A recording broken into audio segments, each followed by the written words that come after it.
Entre nous est un podcast vivant où on parle avec authenticité de sexe. Et c'est aussi l'occasion pour nous de vous inviter à vous questionner sur votre relation par rapport à votre sexualité. Entre nous. Entre nous. Bienvenue dans ce 5e épisode de Entre nous. Ce podcast est enregistré à 2 pas de la Grande Place, en plein cœur de Bruxelles, dans le Lovell Center. Il est rendu possible grâce à 2 ASBL, Inspired by et The Podcast Factory.org. Je suis Camille Bataillon et je suis au micro avec Olivier Majeran, avec qui nous avons co-créé le Lovell Center. Et avec nous, il y a aussi Camille Rimbaud de Inspired by.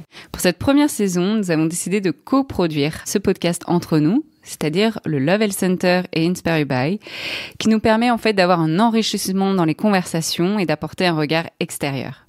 Ah oui, et petite précision, nous enregistrons ce podcast sous une forte chaleur aujourd'hui à Bruxelles. Il fait 36. Nous avons éteint le ventilo pour ne pas l'entendre derrière nos micros, mais voilà, nous dégoulinons et j'espère que nos phrases seront cohérentes. La thématique de ce jour, c'est comment parler de sexualité avec ses parents en tant qu'adulte. Alors la première chose que je vous invite à faire, c'est d'observer comment vous parlez de sexualité en général. Parce que parler de sexualité avec ses parents, c'est quand même très particulier. C'est plutôt rare d'ailleurs pour beaucoup de personnes. Et dans l'observation, je vous invite à écouter les mots que vous utilisez, l'intonation et surtout l'intention. Je pense que parler de sexualité comme en sexualité, l'intention, à mes yeux, est primordiale. La clarté de l'intention amène à plus de sécurité et de confiance. Et quand l'intention n'est pas claire, notre 6e sens nous dit bien qu'il y a quelque chose parfois un peu de louche, ou bien ça peut devenir ennuyeux. Donc pour moi, la sexualité appelle à être vrai avec soi, avec son intention dans le rapport à l'autre.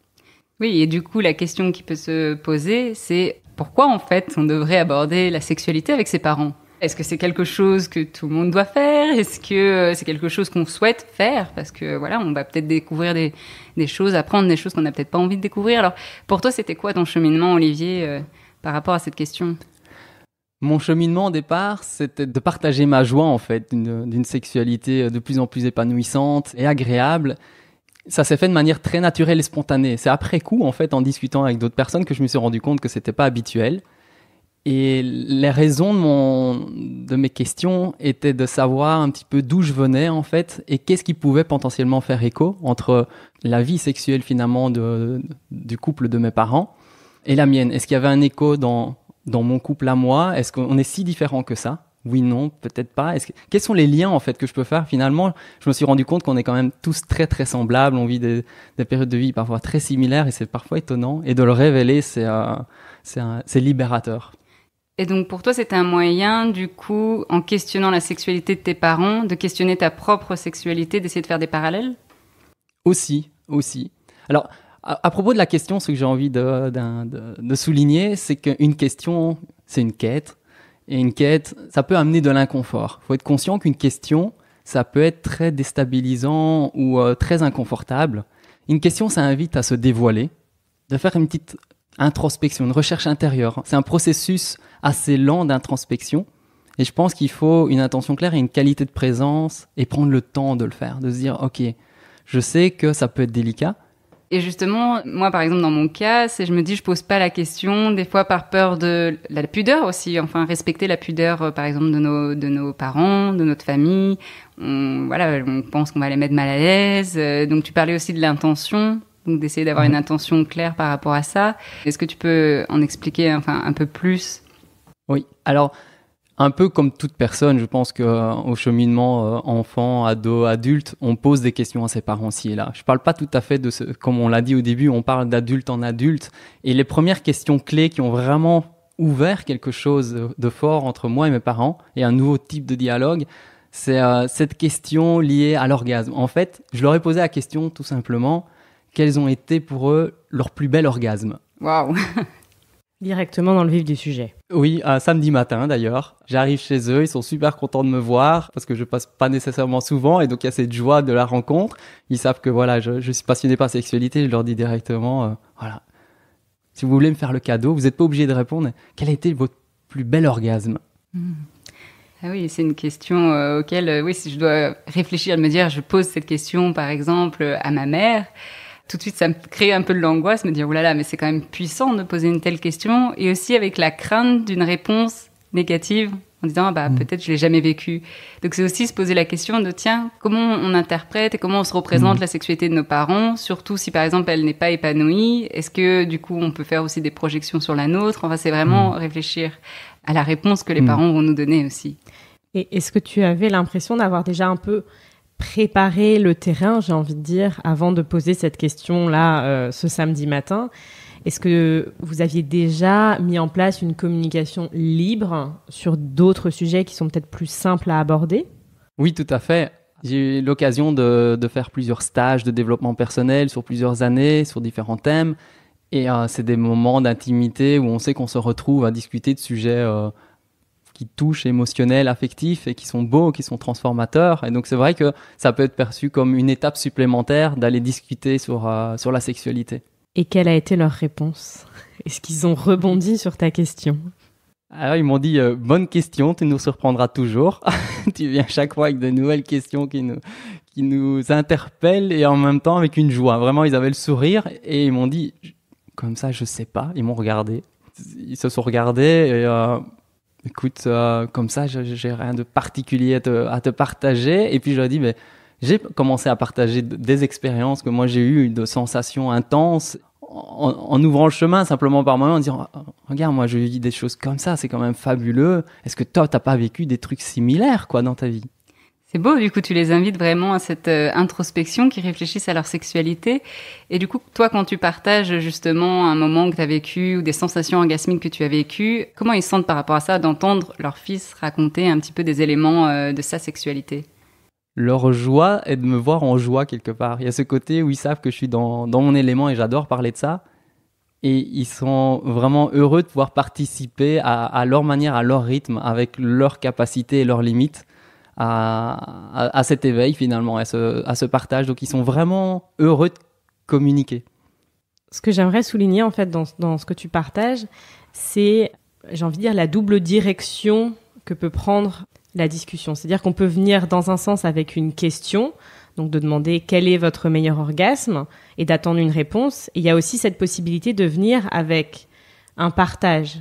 Et donc en fait d'amener l'autre personne dans notre sphère, dans notre environnement, dans ce qu'on a envie de partager et de créer de la discussion comme ça. Et je trouve que c'est très chouette parce que ça peut vraiment aller dans les deux sens. Et en partageant quelque chose d'intime, on ouvre et on donne aussi la possibilité à l'autre de se sentir en confiance pour faire de même. Et voilà. Et parfois, ça peut être simple de mettre l'autre personne dans une position un petit peu inconfortable en attendant juste une réponse de sa part. Oui, c'est juste, et c'est du coup l'intention de ce podcast, c'est en se dévoilant aussi nous-mêmes, on permet aussi aux autres de mettre des mots aussi sur leur sexualité et du coup de pouvoir partager un peu plus facilement un petit bout de leur chemin dans leur vie intime, quoi. C'était vraiment chouette cette discussion, très authentique. On se sent vraiment à l'écoute l'un de l'autre, d'égal à égal, vraiment à l'horizontale, sur des expériences de vie fortes, sur ce qui nous a apporté des expériences sexuelles et orgasmiques qui nous ont transformés. Quels sont les éléments essentiels qui ont fait que là, on a franchi un cap, on a transformé notre vie. Et c'est marrant parce qu'en fait, ce week-end-là, je dormais chez mes parents et le dimanche matin au petit-déj, ma maman me dit « Écoute, je savais pas quoi te répondre hier, mais en fait, j'ai rêvé et je me suis souvenu. » Comme quoi, la puissance de la question, de l'intention, il faut laisser parfois la mémoire se raviver. Elle m'a dit je me suis souvenu d'une superbe expérience. Et donc, c'était génial parce qu'on a parlé de ça de nouveau tout le dimanche matin et ça m'a enrichi de manière énorme. Dans ma recherche actuelle, ce qui était vraiment génial, c'est que ça faisait vraiment écho à des recherches que je faisais sur le moment et j'ai apporté des réponses à ma maman. En fait, elle me dit par rapport à ça, je me posais des questions. Alors, c'est sa vie personnelle, je vais pas le dévoiler. Ici, ce que je partage, j'ai leur consentement, ils sont d'accord avec tout ce que je peux partager aujourd'hui. Mais sur certains aspects, je ne dévoile pas évidemment, ça ne me concerne pas directement. Quelques semaines plus tard, j'ai fait des recherches et puis j'ai apporté des réponses à ces questions. Je me dis t'imagines, ça fait autant d'années, ça fait 40 ans que j'ai des recherches sur ce sujet-là, que je pose des questions et c'est toi qui me les apportes maintenant, quoi. C'était gai. Et pour toi, du coup, le fait qu'elle te partage ce moment-là, qu'est-ce que ça t'a apporté comme réponse? Qu'est-ce que ça t'a appris? Le sentiment déjà d'ouverture et de spontanéité, c'est très gratifiant. On sent que la confiance monte d'un cran.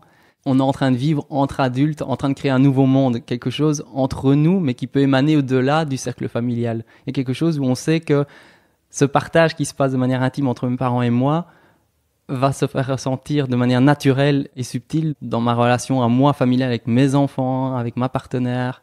Et donc c'est ce côté de joie finalement qui émane de ça.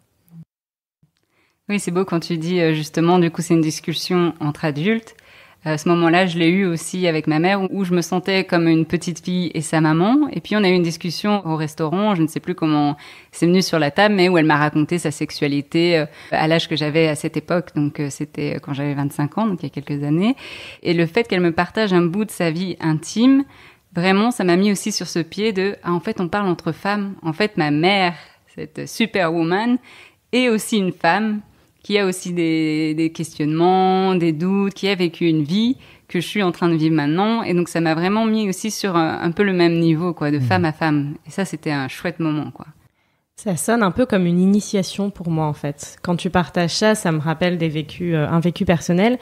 Et ce manque d'éducation sur ce que c'est que de devenir adulte et ce que c'est que de devenir, si je parle pour moi, une femme adulte.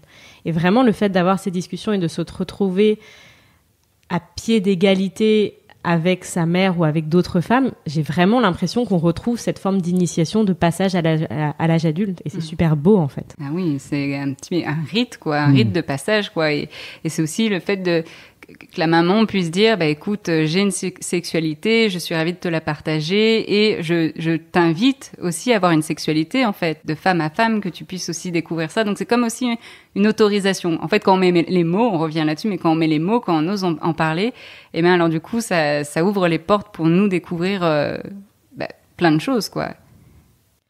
Alors du coup, bon, vous êtes... je vais faire un peu la outsider là. Vous êtes tous les deux dans le domaine de la sexualité. C'est une passion pour vous. J'ai déjà eu l'occasion de mettre le sujet sur la table. Ça a généré beaucoup d'émotions à l'intérieur de moi. Pour les personnes qui vont écouter ce podcast et qui sont pas forcément dans le domaine et qui n'ont pas nécessairement mis encore le sujet sur la table avec leurs parents, quels pourraient être les conseils que vous auriez pour que cette expérience se fasse de manière aisée et le plus confortable possible?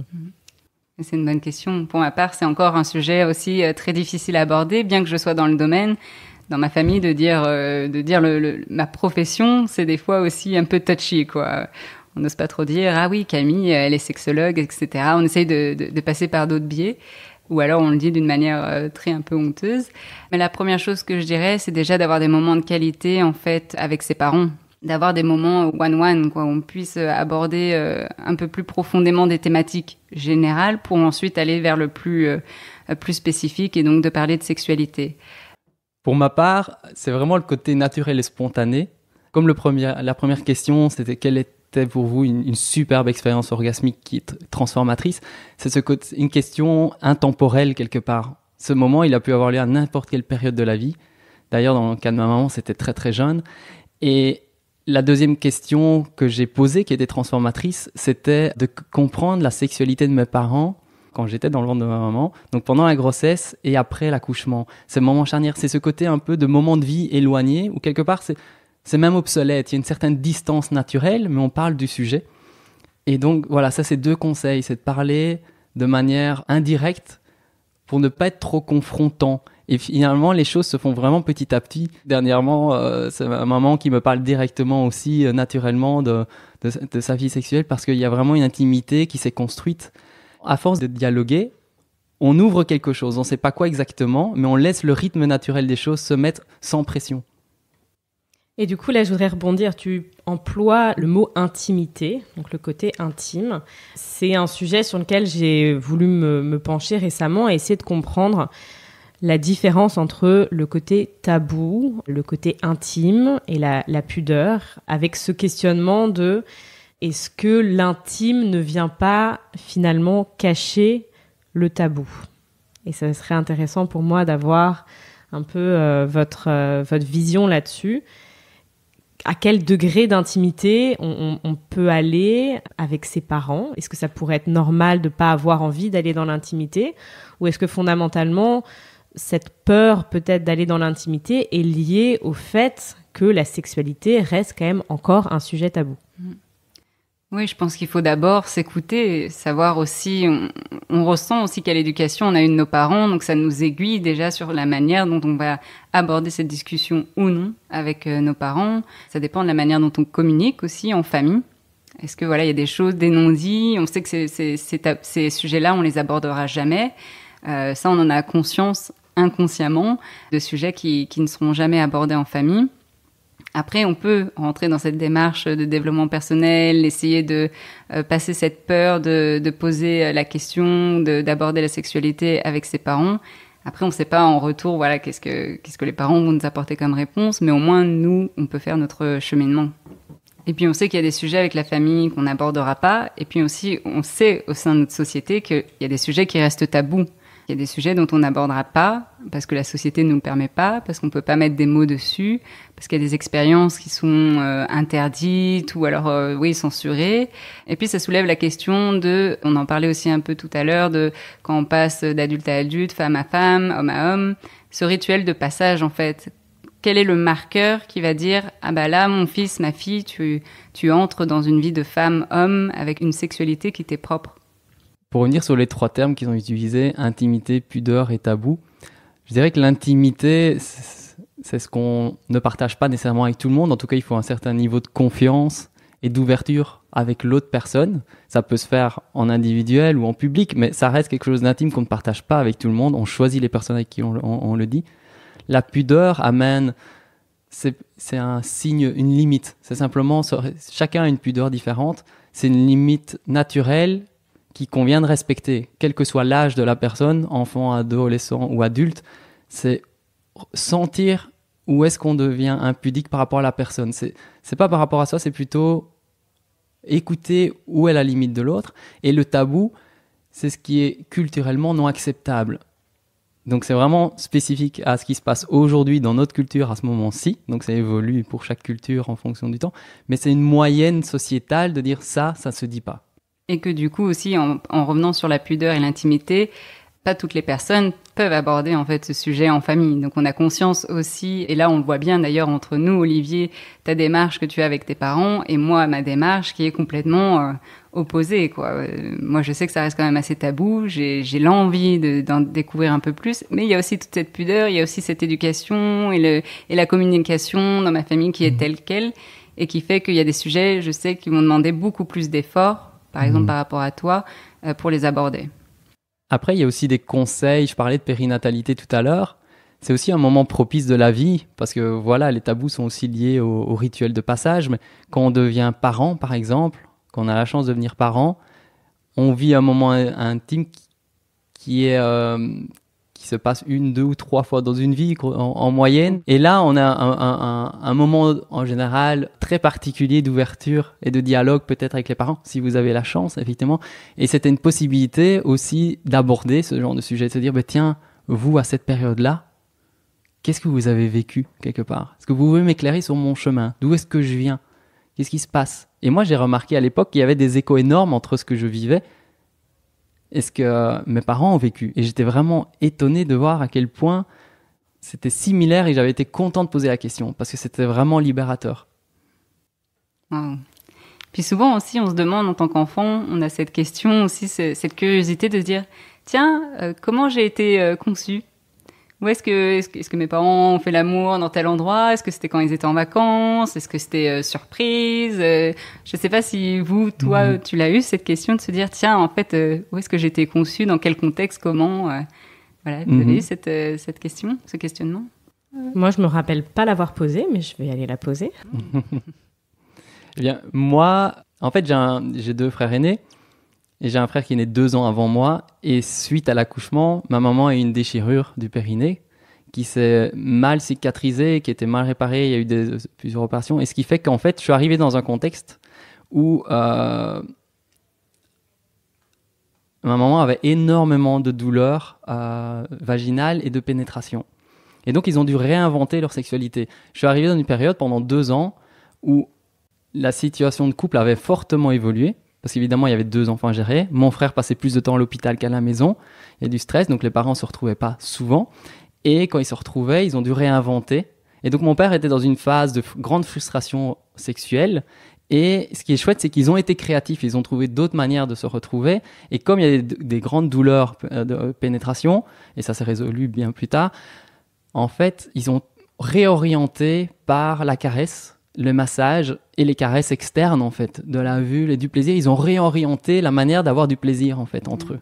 Ça, c'est un chouette message aussi pour les auditeurs, auditrices, de se dire, en fait, la sexualité va au-delà de la pénétration et que les caresses, tout l'amour, tous les touchers, les baisers, ça, c'est une sexualité aussi. Mm-hmm. Et vous voyez, ce genre de discussions, elles sont larges. À la fois, vous sentez bien qu'elles sont pas centrées uniquement sur le sexuel. Quand je pose des questions à mes parents, c'est souvent un focus plus sur moi que sur eux. On parle d'intimité et de pudeur. Je veux savoir d'où je viens, quel était le contexte. Ça me concerne moi par rapport à mon histoire. On est en train de co-créer quelque part. Moi, je prends le flambeau de co-créer en famille quelque chose. Je viens d'une histoire et je continue quelque part. Il y a un passage de flambeau et le focus est sur moi, pas nécessairement sur eux. Et ça, c'est aussi une manière de diminuer l'inconfort. Et ce qui était intéressant, c'est de se dire, voilà, quand je me suis rendu compte que ma maman a des grandes douleurs de périnée, alors que elle allait accoucher de moi, je me suis dit, mais comment tu as réussi à accoucher? Parce qu'en fait, mon frère, 8 heures de travail, le deuxième 10 heures de travail, et moi, ça a été tellement vite, elle s'y attendait pas. Visite de routine chez le gynécologue, le col est totalement ouvert, le temps qu'elle arrive à l'hôpital, qu'elle s'installe, j'étais déjà là, je me souviens de rien tellement ça a été vite. Elle dit comme ça, grosso modo, une demi-heure entre le moment où on arrive à l'hôpital et que tu es dans mes bras. Ça a été ultra vite. Et en fait, c'était soulageant pour moi. Mais vous voyez comme quoi la question amène à un spectre beaucoup plus large de la manière dont je suis arrivé au monde. Et ma maman n'a même pas eu le temps d'avoir mal. En fait, elle appréhendait depuis des mois l'accouchement parce que déjà, elle n'arrivait pas à accepter une pénétration. Et elle dit, la tête d'un bébé et les épaules vont passer. Elle stressait énormément. Et en fait, ça s'est passé de manière tellement rapide. Elle n'a pas eu de douleur. Elle se souvient de rien. C'était hyper vite. Et c'était soulageant pour moi de me dire, OK, j'ai pas créé cette douleur. Mais en même temps, l'intelligence du corps. Se dire que là, quelque part, le mental n'a pas eu le temps d'agir. Tout s'est passé tellement vite et naturel qu'il n'y a pas eu d'interférence du mental. Et c'était super beau d'avoir ce moment d'échange et de se rendre compte dans quel contexte je suis arrivé et comment ensuite ça a évolué. Et du coup, si je rebondis là-dessus, en fait, tes parents, via l'expérience qu'ils ont eue de vivre avant ta naissance, ont dû être créatifs par rapport à leur sexualité. Et donc, avaient déjà commencé, dans une certaine mesure, une exploration qui leur a probablement donné une ouverture d'esprit par rapport au sujet. Parce que là, quand je t'écoute, une des choses qui me vient au niveau des tabous, c'est que on asexualise, en fait, les parents, quand on est enfant, et les parents asexualisent leurs enfants. Et vu qu'il n'y a pas plus ces rites d'initiation, en fait, on a des discussions entre être, j'ai envie de dire, de l'extérieur, quasiment asexué, pour un certain pourcentage de la population, alors que on sait très bien que tout le monde ou la majorité des gens ont des relations sexuelles. Donc je pense que pour pouvoir aussi initier cette discussion, il y a besoin de se rendre compte que les êtres humains sont des êtres sexués, sexuels, pas forcément tout le monde, mais de pouvoir juste réappréhender en fait cela et arrêter de voir ses parents ou les enfants comme des êtres qui n'ont pas de vie sexuelle, de sexualité. Oui, exactement. Et du coup, en ayant ces questions avec ses parents, on se rend compte, des fois on est surpris, on se dit, j'aurais jamais imaginé ça de ma mère ou de mon père, oh là là, moi il y a des choses que j'ai appris, j'ai fait, ça résonne en moi et je me comprends mieux et du coup je m'accepte encore mieux. En fait, je viens, en fait, c'est une lignée, quoi, ça s'inscrit dans le contexte sexuel de mes parents, quoi. Donc ça c'est chouette aussi, rien que pourquoi je devrais parler de sexualité avec mes parents, parce qu'on en apprend tellement et on apprend aussi tellement sur soi-même. Ouais. Moi, ça m'a beaucoup libéré aussi parce que quand ma femme a accouché notre premier enfant, elle a eu aussi des problèmes de périnée et de cicatrices et de grandes douleurs. Et en fait, je vivais là quelque chose de similaire à ce que mes parents ont vécu pendant plus longtemps d'ailleurs que nous. Et on a eu du temps, ma femme et moi, à trouver des solutions. On en a trouvé. Et je me dis, voilà, en fait, si j'en avais pas parlé, je pouvais considérer que j'étais seul, que j'étais frustré, que chez les autres ça se passe mieux, ou bien ça devrait être facile, ou bien ça devrait être... Et en fait, il y avait cette complicité et ce fait que je savais que j'étais en contact avec une histoire très forte et qui, quelque part, se répétait. Et moi, j'avais des outils supplémentaires et aussi une conscience de dire que je suis pas seul, en fait. Et j'ai envie de créer ma solution à moi. Et là, de ce que je me rends compte à travers nos discussions, c'est que Olivier, toi, tu parlais de tes parents, donc ta mère qui est revenue vers toi en parlant de sa sexualité. Donc toi, en tant que tu t'identifies en tant que garçon, donc c'est ta mère avec qui tu parles de sexualité, et aussi ton père, c'est ça, ou ton père un petit peu moins? Est-ce que tu sens une différence, on va dire, genrée? Moi, pour ma part, dans l'ensemble, je parle plus de sexualité avec ma maman qu'avec mon père. Mais j'en parle aux deux, ensemble, et aussi séparément à des rythmes différents. Ouais. Et moi, c'est plus avec ma mère. Par contre, quand c'est avec des personnes du même âge, c'est plutôt avec des hommes. Mais là, si on reste dans le contexte parents, la question serait, est-ce qu'on se sentirait à l'aise en tant que fille de parler de sexualité avec son père? Ou vice-versa, un père, est-ce qu'il parlerait aussi de, tiens, toi d'ailleurs, tu as une fille qui est encore petite, mais est-ce que tu te sentirais à l'aise de parler de sexualité avec elle quand l'heure viendra, quoi? Ah, je m'en réjouis déjà. J'espère que ça arrivera, mais elle choisira les personnes avec qui elle veut en parler. Chouette. Ça, on pourra en discuter aussi dans un autre podcast. Ça peut être intéressant de se poser la question et surtout comment aborder en tant que parent la thématique de la sexualité avec ses enfants, que ce soit avec sa fille ou son fils. Je pense qu'il est intéressant, et ça rejoint la vision qu'on a aussi sur ce podcast, c'est comment est-ce qu'on en parle avec soi-même, comment est-ce qu'on en parle avec son partenaire et comment est-ce qu'on en parle après dans son cadre familial, avec ses parents, avec ses enfants. Je pense, et c'est quelque chose dont je me suis rendu compte récemment avec une amie qui a eu un bébé, et je me suis dit, si je commence pas à pratiquer, ou si elle commence pas à pratiquer maintenant, elle sera probablement pas à l'aise quand à, je sais pas moi, 10, 12, 14, 16, j'en sais rien, sa fille viendra et lui posera des questions sur la sexualité. Donc je pense que c'est aussi une des invitations qu'on a envie de faire via ce podcast, c'est comme tout. Si on est mal à l'aise quand on commence, c'est absolument pas grave. C'est vraiment dans la pratique, dans le fait d'explorer, qu'on devient à l'aise et que du coup, le sujet se mettra complètement naturellement sur la table. Parce que si on n'est pas à l'aise à aborder un sujet, la personne qui est en face va le ressentir. Exactement. Puis c'est la même chose aussi avec son partenaire et ses partenaires, d'installer cette communication dès le départ, même si c'est difficile, mais on voit que c'est important au moins l'aborder un petit peu, d'être un petit peu mal à l'aise, mais au fil de la pratique, ça devient un peu plus fluide. Et ça, on l'abordera d'ailleurs dans l'épisode suivant. Et du coup, on se rend compte que c'est pas évident de parler de sexualité avec ses parents. J'aimerais inviter les auditeurs, auditrices à se questionner par rapport à ça, comment la sexualité est perçue au sein de votre famille. Et pour ça, ça serait quand vous regardiez un film avec vos parents, quand vous étiez plus jeune ou même encore aujourd'hui, et qu'il y a une scène intime, une scène de sexe, comment vos parents réagissent? Est-ce qu'ils vous cachent les yeux? Est-ce qu'ils vous cachaient les yeux quand vous étiez petit? Est-ce qu'ils vous disent de sortir du salon? Est-ce qu'ils vous disent de vite, ils chantent vite de chaîne et puis tout le monde se regarde et voilà? Comment ça se passait chez vous? Ou est-ce qu'il y a un gros malaise qui envahit toute la salle?